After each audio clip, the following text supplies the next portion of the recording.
به نام خدا، عرض ادب و سلام و خسته نباشید دارم خدمت همه مخاطبین کانال روانشناسی معامله‌گری به آدرس فارکس 20211. سید محمود شکویی هستم، همراه و دوست شما در این مسیر پرتلاطم بازارهای مالی و یک جلسه دیگه در خدمت شما عزیزان هستم. امروز جلسه 27م دوره معامله‌گر منظم رو با هم پیش خواهیم برد. ما وارد بخش سوم کتاب شدیم با عنوان ساختن چهارچوبی برای شناخت خود. دیگه عزیزان از اینجا به بعد رسما وارد محیط ذهنی میشه. البته امروز در رابطه با مقدمه میخوایم یکم با هم صحبت کنیم، ولی از جلسات آینده ما دیگه رسما وارد محیط ذهنی میشیم و میخوایم یک شناخت نسبی از این محیط داشته باشیم، چون معمولا ما دنبال شناخت محیط ذهنیمون نبودیم.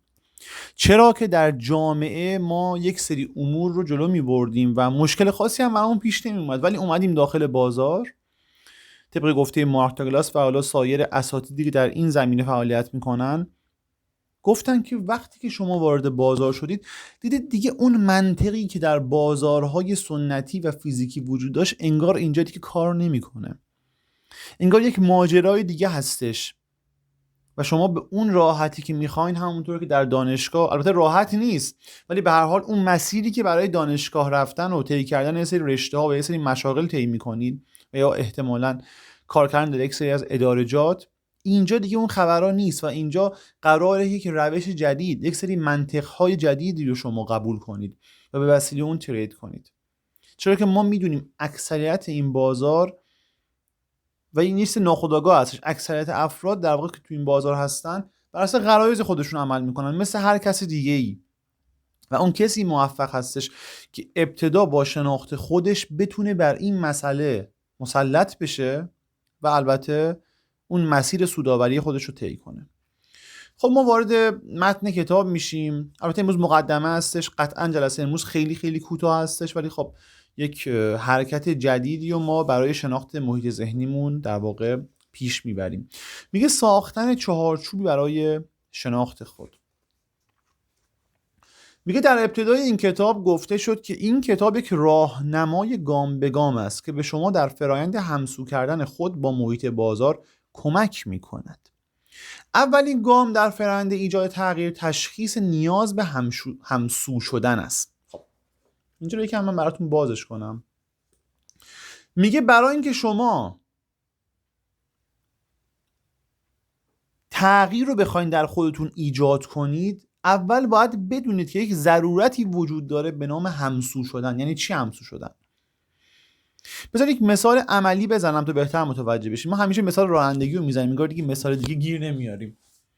شما فرض کنید که در خونتون نشستیم و تصمیم میگیریم برید مسافرت. خب ماشین رو روشن میکنید، از جاده‌های داخل شهر حرکت میکنید، میافتید توی اتوبان. توی اتوبان که افتادید، چون جاده خیلی عریض هستش و طولانی هم هستش، دیگه خیلی سریع میگذره. چرا؟ چون شما با مسیر همسو شدید. شما خلاف جهت حرکت نمی‌کنید. شما یک آن تصور کنید که با همین ماشین دارید به طور اتفاقی از کشور دیگه مثلا اومدید، دارید توی اتوبان حرکت می‌کنید. خب هر آن ممکنه با ماشین‌ها شاخ به شاخ بشید. چرا در حالت اول مشکلی برای شما پیش نمیاد؟ اگه شما سرعت خودتون رو رعایت کنید و البته تو اون لاینی که بر اساس سرعتتون هست بخواید حرکت کنید، مشکل خاصی براتون پیش نمیاد. چرا اینطوریه؟ چون شما با مسیر همسو شدید، با بقیه خودروهایی که تو اون مسیرن همسو شدید. بازار هم دقیقاً به همین صورته. میگه اگر نمیتوانید بازارها را به میل خود تغییر دهید، پس لازم است یاد بگیرید خود را با شرایط بازارها وفق دهید. بازار هیچ محدودیت یا اجباری در اینکه خود را چطور مطرح میکنید ندارد. برعکس محیط جامعه تمام قدرت در دست شماست. پس چی شد؟ برعکس محیط جامعه تمام قدرت در دست شما است. هدف اصلی بخش دوم رو الان بهش میرسیم. بذارید اول این که من توضیح بدم. در واقع میخواد بگه قدرت چه زمانی دست شماست؟ زمانی که شما اون قوانینی که دارید بهش عمل کنید. تو محیط جامعه عملا ما قدرتی نداریم، ولی خب موفق تریم. چرا اینطور هستش؟ چون میدونیم که اگه بخوایم پامون رو از اون دایره قرمز عبور بدیم تو هر زمینه یا ممکنه که دچار آسیب‌های بسیار زیادی بشیم. حالا چه میخواد بحث آبرو باشه، چه میخواد بحث‌های مثلا مالی باشه و هزار تا دلیل دیگه. ممکنه پلیس بیاد دم خونه‌تون و شما رو ببره. متوجه این چی میگم؟ ولی چون تو محیط بازار از این خبرها نیستش و کسی باهاتون کاری نداره، عملا شما یک قدرت بی‌نهایتی در بازار دارید، ولی خب ممکنه همین قدرت بهتون آسیب بزنه. منظورش از این جمله اینه که میگه برعکس محیط جامعه تمام قدرت در دست شماست. پس فقط نیازه که ما اون ضرورت همسو شدن با مارکت رو درک کنیم. البته بعد کامل توضیح میده، فعلا صرفا که داره یک شعار، یک جمله‌ای میگه، ولی کامل در این فصل، در این بخش و فصول بعدی که داخل این بخش گنجونده شده توضیح میده. میگه هدف اصلی بخش دوم ماهیت محیط داد و ستد از منظر روانشناسی این بود که به برخی از تفاوت‌های میان محیط بازار و محیط جامعه‌ای که در آن زندگی می‌کنیم بپردازد و نشان دهد به یک نگرش جدید نیاز داریم. این تفاوت جامعه و محیط بازار که ما بارها و بارها این مسئله رو تو فصل قبل گفتیم. حالا اون دسته از دوستانی که تازه وارد کانال ما شدن، یک خیر مقدم خدمتشون عرض می‌کنیم و حتما از پست پین شده کانال وارد قسمت دوره معامله‌گر منظم بشن و از جلسه اول شروع کنم به گوش دادن فایل ها. میگه دو گام بعدی که باید در فرآیند همسو کردن خود با محیط بازار برداریم این است که یک، تغییرهایی که لازم است صورت بگیرد تا به موفقیت در محیط بازار دست یابیم را مشخص کنیم. یعنی قشنگ بریم تو بحث محیط ذهنی، میگه چه تغییراتی چه باید در خود ایجاد کنیم تا بتونیم این حالت همسویی که ما در فصل قبل در موردش صحبت کردیم میتونیم ایجاد کنیم. دو، چطور این تغییرهای ذهنی را ایجاد کنیم. کنترل محیط فیزیکی به راحتی تغییر مکان یک صندلی است، زیرا مکانی که صندلی رو به آنجا منتقل می‌کنید مکانی است که می‌خواهید یا لازم است آنجا بنشینید. این به همین سادگیه محیط بیرون. اما تغییر آگاهانه خود در محیط بازار نیاز به درک کامل محیط و کارکرد محیط ذهنی دارد. یعنی شما اول باید بدونی که آقا این ماهیت بازار چیه. شما دو تا چیز درک کنید. یکی که آقا این ماهیت بازار چه ویژگی داره. خب مشخصه ویژگی که داره که من نمیتونم کاری باش بکنم و اون هر سمت که بخواد میره. و مهمترین مسئله اینه که من میتونم کارکرد محیط ذهنی خودم رو تشخیص بدم. میگه تغییرهایی که لازم است ایجاد شوند به دو دسته اصلی تقسیم میشن. یک، لازم است که مهارت‌های ذهنی را فرا گیرید که شما را آماده همسو شدن با تغییرهای مداوم بازار می‌کند. فراگیری این مهارت‌ها مستلزم خنثی کردن برخی از باورهایی است که شما در رابطه با موفقیت دارید. ممکن است این باورها موجب تحریف اطلاعات بازار شوند. یعنی چی؟ یعنی شما در رابطه با موفقیت که ما بارها جلسات گذشته گفتیم اولین اصل موفقیت طبق کتاب 25 اصل حیاتی موفقیت آقای جک کنفیلد اینه که آقا مسئله 0 تا 100 از زندگی خودت بپذیر، نه که صرفا تو بازار و تو کل زندگیت. حالا شما فکر کنید اصول بلد نیستی یا کلا بد فهمیدی یا اصلا تو یک فضایی بودی که فکر می‌کنی که دیگران میتونن زندگی تو رو تغییر بدن، یا اینکه تو میتونی کارهای عجیب و غریب بکنی، میتونی به یک روش‌های 100% برسی. خلاص هر باور غلطی که وجود داره. حالا همه اینا باعث چی میشه؟ اینا همه باعث میشه که شما اطلاعات مارکت رو به صورت ناقص ببینی. یعنی ذهنت بیاد تحریف کنه و این بزرگترین مشکلی است که تریدرهای ما در بازار دارن.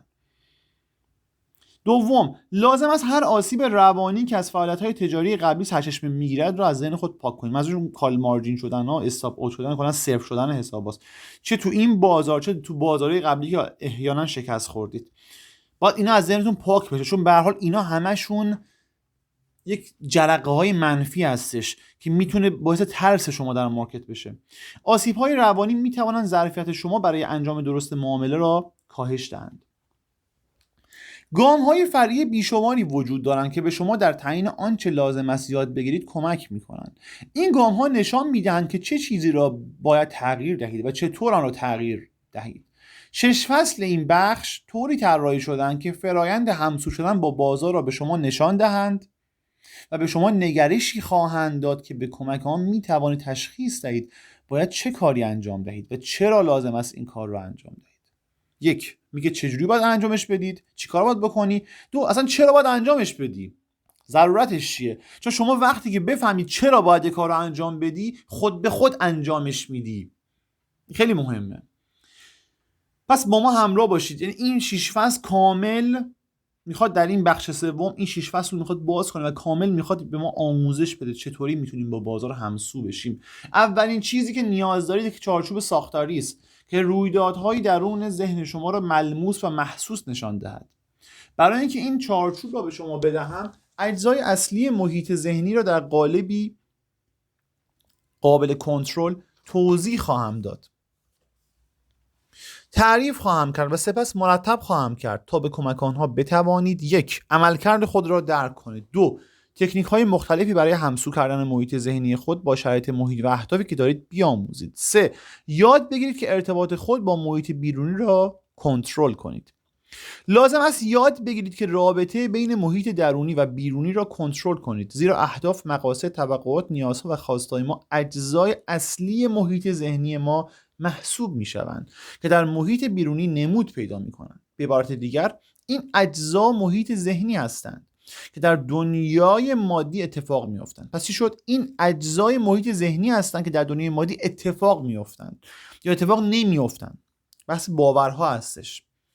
باید به عنوان یک معامله‌گر بتوانید تشخیص دهید که چه موقع در اطلاعات بیرونی تغییر ایجاد می‌کنید تا آن اطلاعات با اجزای درونی خود همسو کنید. تغییرهای این چنینی بیشک موجب رنج و آسیب روانی خواهند شد. مطلبی که می‌خواهم در فصل‌های بعد با آن اشاره کنم این است که حتی اگر نتوانیم اجزای اصلی ذهن را با چشم ببینیم، باز هم از واقعیت وجود آنها چیزی کاسته نخواهد شد. به علاوه لازم نیست محیط درونی را با چشم ببینیم، زیرا میتوان به راحتی آنچه در محیط ذهنی است را با مشاهده آنچه در محیط واقعی بیرون اتفاق میافتد تعریف کرد.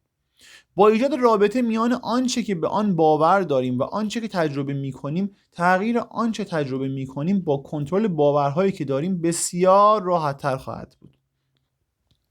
ما به بررسی ماهیت باورها، سیستم‌های مدیریت اطلاعات محیطی که باورها را ایجاد می‌کنند خواهیم پرداخت. به شما نشان خواهم داد که هر یک از باورهایی که درباره محیط بازار داریم و توقعی که از رویدادهای بعدی بازار داریم، نوع و کیفیت اطلاعاتی که از بازار درک می‌کنیم را کنترل می‌کنند. با تجزیه فرایند درک کردن متوجه خواهید شد که همه ما محدودیت‌هایی را برای عملکرد بازار قائل می‌شویم و این محدودیت‌ها موجب می‌شوند که اطلاعات بازار رو اشتباه متوجه بشیم. از اینجا خیلی مسئله مهمیه. یعنی هر چقدر بخوایم توضیح بدیم بازم کمه. ان شاءالله میگم تو جلسه مختص خودش کاملی مسئله باز میشه. در تو انرژی ذهنی بحث بسیار عجیب و غریبی داره که خود من اولین بار خونده بودم واقعا حظ کرده بودم.